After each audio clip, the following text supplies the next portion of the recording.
ඔයාටත් කවදා හරි මෙහෙම වෙලා තියෙනවද? කවුරු හරි කතා කර කර ඉද්දී එයා කියන දෙයට වඩා එයා එක කියන විදිහට ඔයාගේ හිත ඇදිලා යනවා. සමහරුන්ගේ කටහඬේ තියෙන සංසුන් බව නිසාම අපිට එයාලා එක්ක පැය ගාණක් වුණත් කතා කර කර ඉන්න හිතෙනවා. ඇත්තටම කෙනෙක්ව වශී කරගන්න ඔයාගේ පෙනුමට වඩා ඔයාගේ කටහඬ බලපානවා කියලා ඔයා දන්නවද?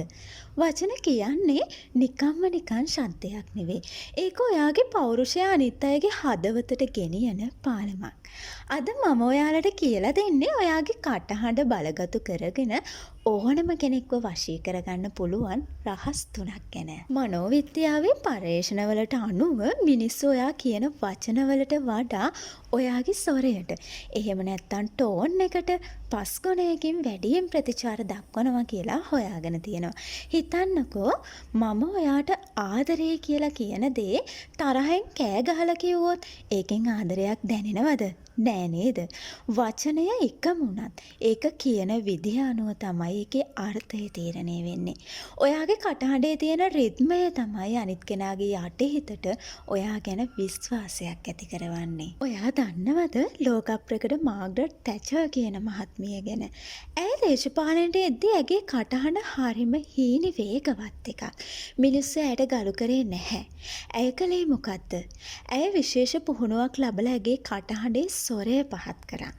ඇය හරිම ලස්සනට සංසුන්ව වචන අතර විරාමයක් තියලා කතා කරන්න පුරුදු වුණා. අන්තිමේදී මුළු ලෝකෙම ඇගේ ගම්බීර කටහඬට වශී වුණා. යකඩ ගැහණිය කියන නම ඇයට ලැබෙන්න ඇයගේ බලගතු කටහඬ ලොකු හේතුවක් වුණා. මම දැන් ඔයාලට කියලා දෙන්න කටහඬ ආකර්ෂණය කරගන්න ප්‍රායෝගික රහස් 3ක් ගැන. පළවෙනි රහස. පහත් ස්වරයෙන් කතා කරන්න. අපි බය වුණාම හරි කලබල වුණාම හරි අපේ කටහඬ හීනි වෙලා උඩ යනවා. ඕනම කෙනෙක් එක්ක කතා කරද්දී ඔයාගේ කටහඬේ ස්වරය පොඩ්ඩක් පහත් කරන්න. සංසුන්ව හෙමින් කතා කරන්න.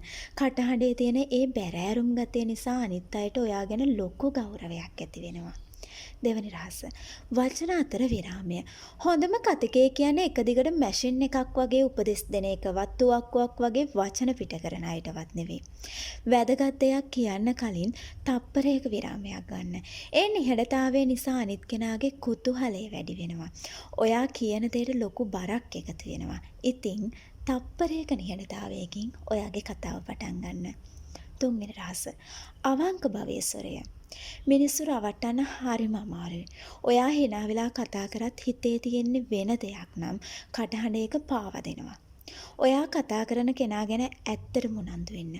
ඔයා කියන දේ අහලා ඇත්තටමද කියලා එයා අහනේ පොඩි වචන ඇතුලේ පවා අවංක බව තියෙන්න ඕනේ.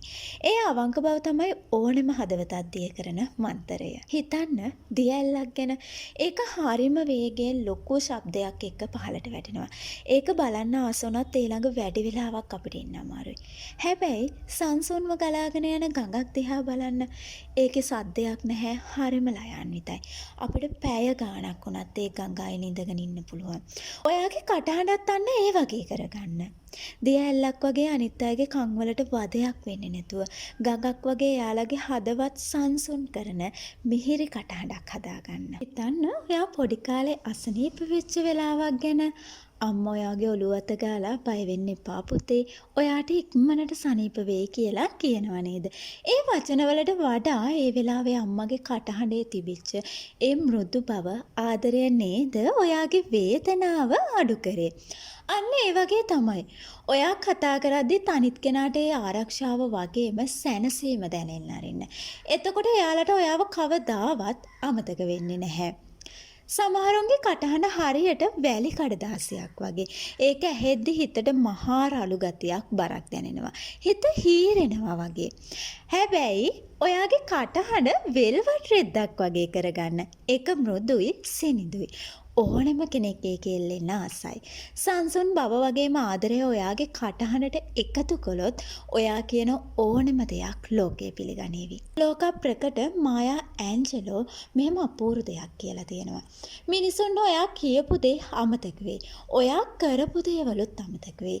හැබැයි ඔයා එයාලට දැනෙන්න සලස්වපු විදිය එයාලට කවදාවත් අමතක වෙන්නේ නැහැ කියලා. ඔයාගේ කටහඬෙන් අනිත් අයට හොඳක් දැනෙන්න සලස්වන්න. ඒක තමයි ලොකුම ආකර්ෂණය. ඔයාගේ කටහඬ කියන්නේ ඔයාගේ ආත්මයේ කැඩපතයි. ඒක ලස්සනට ආදරණීයව පාවිච්චි කරන්න පටන් ගන්න. මුළු ලෝකයම ඔයාට ඇහුම්කන් දේවි. ඉතින් ඔයාගේ කටහඬින් හදවත් දිනන්න මම සුබ පතනවා.